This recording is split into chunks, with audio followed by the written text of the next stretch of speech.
This podcast is brought to you by listeners like you through Patreon and Coffee.com. Thank you. We're also brought to you by Libris Arcana. Stay tuned during this podcast for more information and promo codes.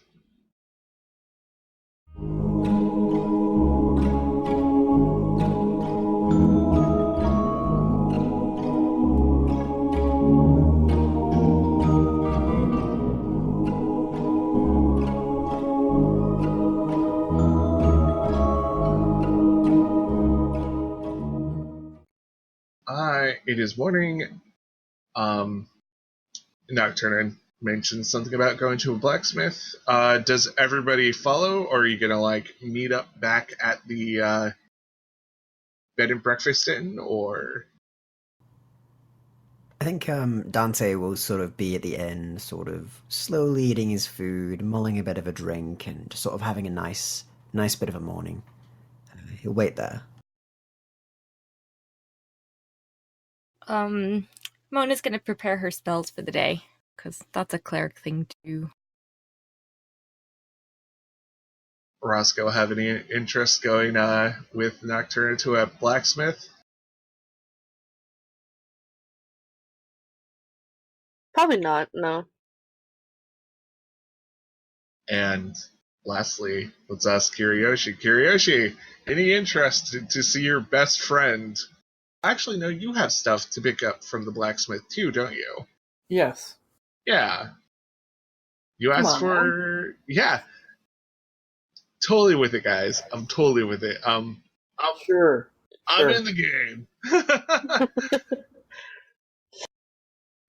Actually, could you remind me again what she was doing to your... I think it was hammer? It was the... Yeah, warhammer. It was the two-handed warhammer, and she was fixing the handle because it had gotten a crack in his last battle. Oh, yeah. And this is the first warhammer that she's ever made for him.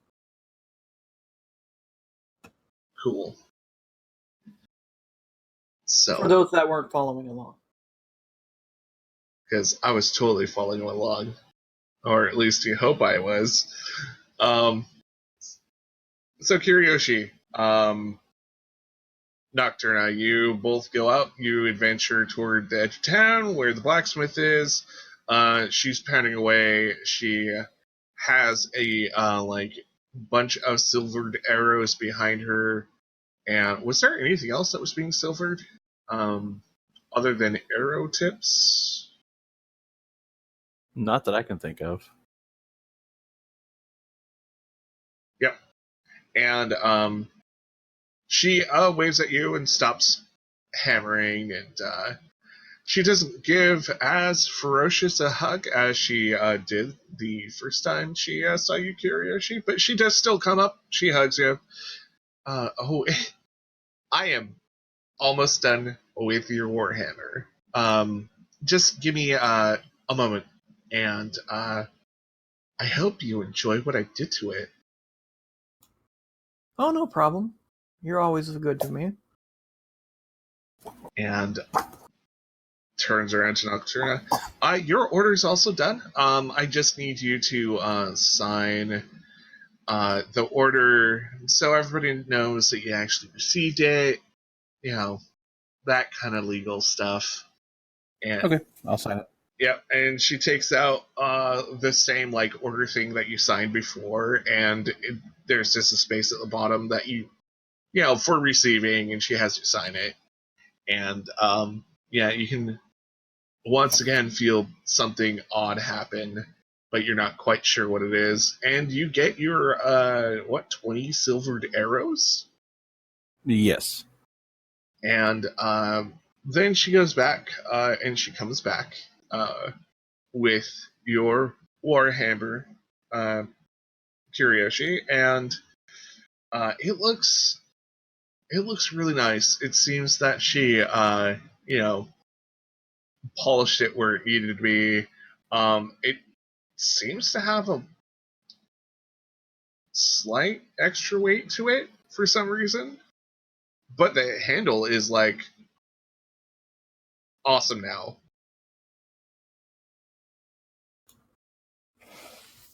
Oh, I will enjoy using this now. I'll enjoy finding out just exactly what you did to the hammer. He gives her a mischievous smirk. You pick up your stuff. Actually, give me an investigation curiosity to see if you can tell what happened to your warhammer. Yeah, you can tell it's slightly heavier, and the handle's done really, really well, as usual. So everybody meets up. There's no drama going on. The spells are prepared. Food has been eaten. Drinks have been drunk. Looks like everybody's ready for an adventure. Yay! Yay! Woo! So you start heading out to the east to the town of Burby. And, it is a winter's day. It is clear. There is frost all over the grass and some of the ground. Chipton looks nice and cozy with all its chimneys just having smoke come out of it. It's a cold morning. It's frosty, it's chilly. All of that. And you start going. So you have a couple ways of getting there. There is going on the main path, which is a little bit windy, but it eventually gets there. The main path kind of like goes north and loops around. But, there are more direct paths that you could take. Kind of just heading east and out. Is the main path going to be kind of safer? Do we know? From experience with traveling around, since you guys are seasoned adventurers, yes, the main path is usually easier. It usually has little inns and stuff and villages along it, and you don't have to go through the wilderness and fight off who knows what. Generally in this area, if you go too far off the beaten path, there can be anything from ogres to owlbears to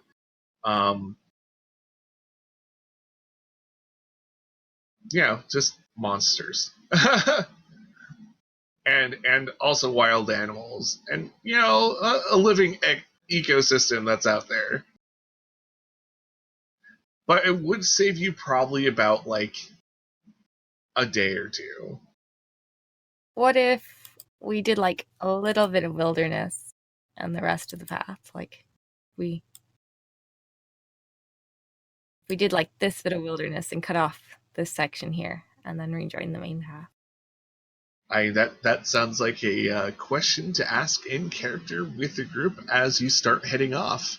Because if you just start heading east, that's kind of a choice. But if you kind of go to the west and curve up and take the main road all the way there, that's also another option. So you guys are standing at the front porch of this bed and breakfast inn, and you guys have a map of the area between Chipton and Burby. You guys see the many paths, and does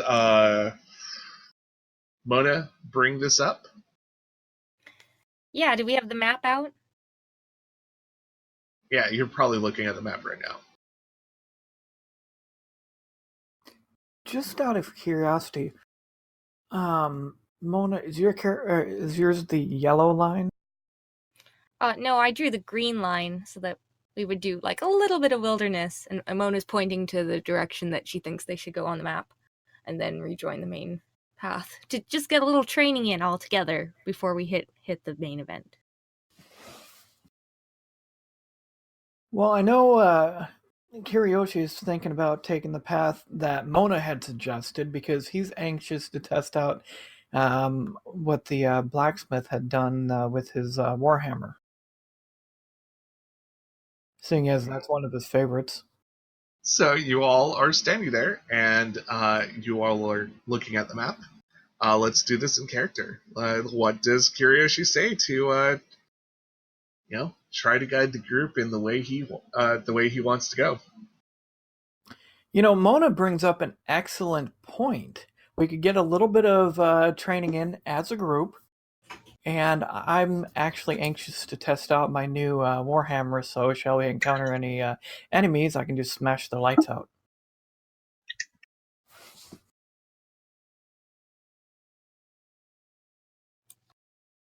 Yes, no. I'm kind of gesturing with my hands a bit at everyone. I would agree with Kiriyoshi. So you wish for us to spar, was it? Yeah, just a little training, and it might mean that we get there like a half day faster, but then we'll also wind up like at some of these inns here, and I kind of gesture at the map again, so we don't get burnt out before the main job. Well, I'm not much of a fighter, but sure, he says and smiles a little bit. Curiosity gesturing at the map goes, this end over here isn't too terrible. That one, you might want to kind of watch out for. Don't just sleep with one eye open. And Nocturna, you can, as a also seasoned adventurer, you could probably confirm that, what he's saying is mostly true. I mean, you've been around. Yes. So what does Nocturna think of, saving a day or day and a half? I would say a day and a half would probably be sounds like the best idea. It does seem like we are on a bit of a time limit.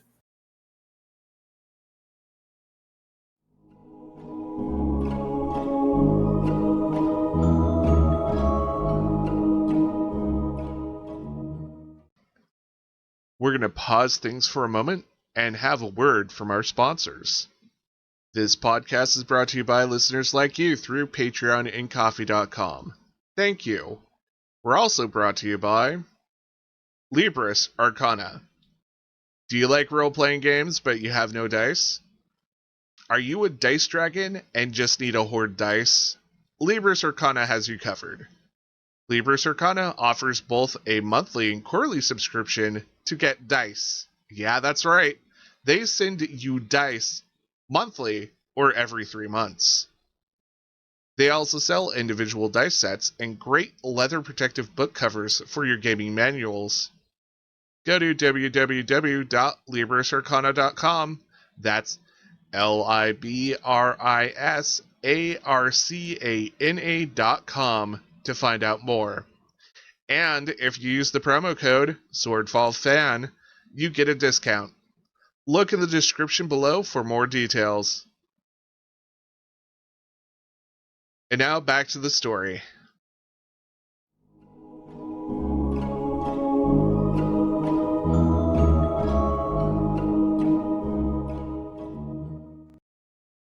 You guys decide to take the slight wilderness track. Are you gonna have a marching order, or are you gonna kind of just wing it and kind of be in a group, or what's going on? I've got a suggestion. Isn't the fighter generally the person at the front, whereas the more magic users are towards the back of the group? Well, there's several different ways to do this. Sometimes the fighters are at the back or the front. Generally, people with better perceptions, like your rangers, but you don't really have any rangers, you go ahead and scout. Or generally, the sneakier people go out ahead and scout and see if there's trouble. There's also a way of having your best fighters at the front and the back, and have the magic users more in the middle. So, if you guys do get attacked, you're not surrounded and have your magic users at the back totally exposed. Things like that. It's however you guys want to do it. Well, I'm only asking because Kiriyoshi would kind of prefer Roscoe to be in the middle of the group because he doesn't quite trust Roscoe. So he wouldn't quite trust him to be the scout. Well, Roscoe wouldn't volunteer to be the scout anyway. Yeah, that means getting dirty. I think Moan is going to go towards the back of the group so that she can heal people and use range spells and stuff like that. Okay. Yeah, I think Dante would walk at the back as well, because he's slow at walking. Okay. He's very And leisurely with how he strolls along, and where would Nocturna kind of Probably close to the front, but not like the front.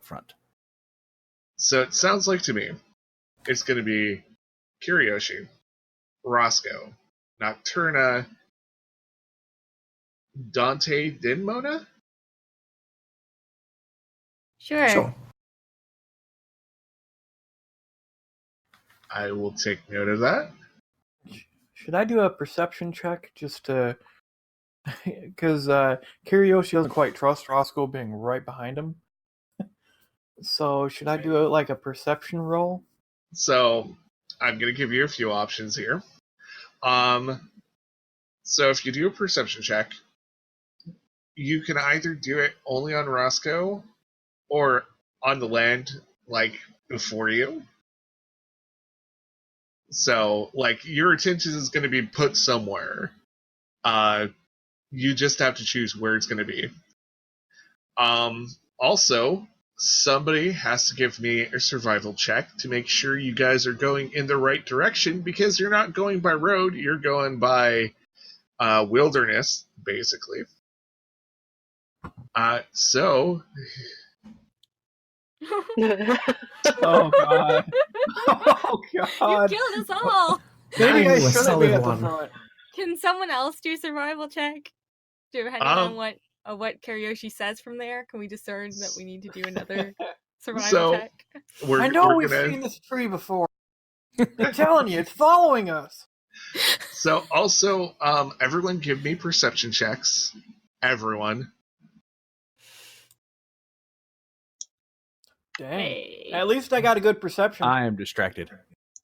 Yep. You definitely identify that Dang, too. Roscoe. We've seen the tree before. You guys Yeah. are staring at one butterfly. Dante, Nocturna, Roscoe, they're all, I don't know. Kiryoshi's at a 23, though. Yeah, He's got at least some sense of awareness. He ain't knowing where he's going, but you're keeping track of that one hill. Yeah. Of course, this area is kind of hilly, so that one hill is maybe not the right hill, but you're no, still... it's that one tree. It's that one tree. Yeah, he's following us. I'm telling you guys. Okay, Yeah. so... I imagine mine's more blind trust. I'm just not even bothering looking much. It's like Kiriyoshi knows the way. So everyone, I'm gonna roll off a random table. Woo! Uh-oh. Oh, that does Aw. not sound like the greatest thing in the world. So to kick us off, Nocturna, can you give me a D100 roll? Let's see if I can remember how to do that. Let's see.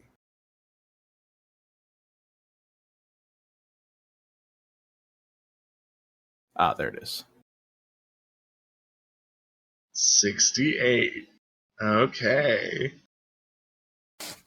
That did not sound like a good okay. No, it didn't. Uh-uh. Oh. It's the GM is smiling okay. I can hear the Oh, smile.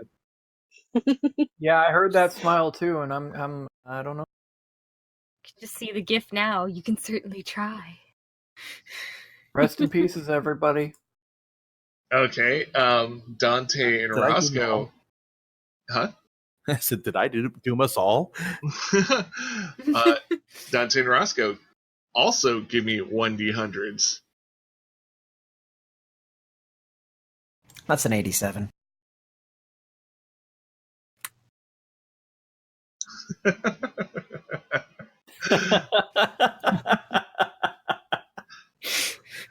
Ready for some strangeness, guys? Always. Sure. Kiriyoshi, you are the first one to notice this. So there's a small grove full of trees, and there's a tree that seems to be swaying in the wind. The only problem is there isn't wind.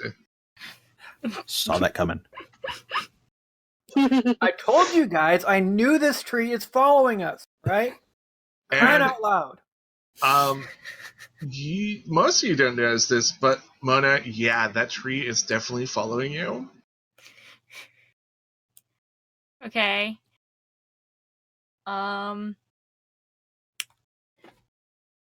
Right. And how big is this tree that's following us? Oh, it's about like 20 feet tall. It's walking. It, seems to have shadows within its branches. Can I do an arcana or a nature check to learn more about it? You do either, actually. No choices. Why not choices, both? choices. Well, they're both like +2 to that, so just do a nature check. It's Uh-oh. green. It's a tree. It's there, and it shouldn't be walking. Right. I was right, I tells you. Yeah. Yep. So You're right. there's just something really weird about it. In Kiriyoshi, you do see forms within the branches. Like, how are you guys? Like, it's following you. It's stalking you guys. It seems to Can I try to intimidate the tree? Ooh, I like that. Yes, please. I'm going to step back. She takes a step back, raises her hand out, and suddenly in her hand there's a giant axe. And she goes, "Go away. I have an axe. I will cut you down." Maybe roll an intimidation? roll an intimidation. Let's. Not bad. Not bad. Okay. Fun. First thing that popped into my head.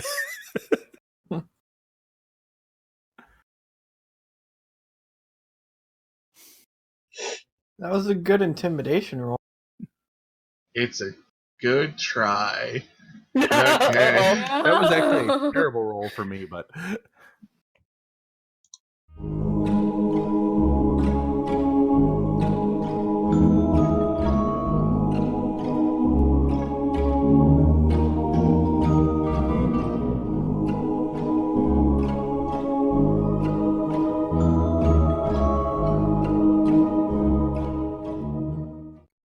This podcast is powered by listeners like you. Thanks.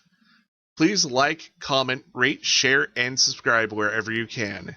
Consider supporting us through Patreon, Ko-fi.com, or by hitting the listener support button on our Anchor.fm page. Follow and interact with us on Twitter, Instagram, Facebook, and Discord. For all these links, look in the description below. If you liked our podcast, consider listening to these other great podcasts. So gather your muskets, gather your spears, we'll plunder the shores of Calcinear. Come all ye sailors and scallywags, and join the crew of Flintlocks and Fireballs, a D&D podcast following a band of privateers sailing the seas of Napoleonic Calcinia. Catch us at flintlocksandfireballs.com every Tuesday at 7 p.m. GMT, or on Podbean, iTunes, YouTube, and more. You can also follow us on Facebook at Flintlocks and Fireballs, or Twitter on @FlintlocksDND. Fair seas and natural 20s. No kraken, storm, or spell we fear, so come and sail with us, my dear.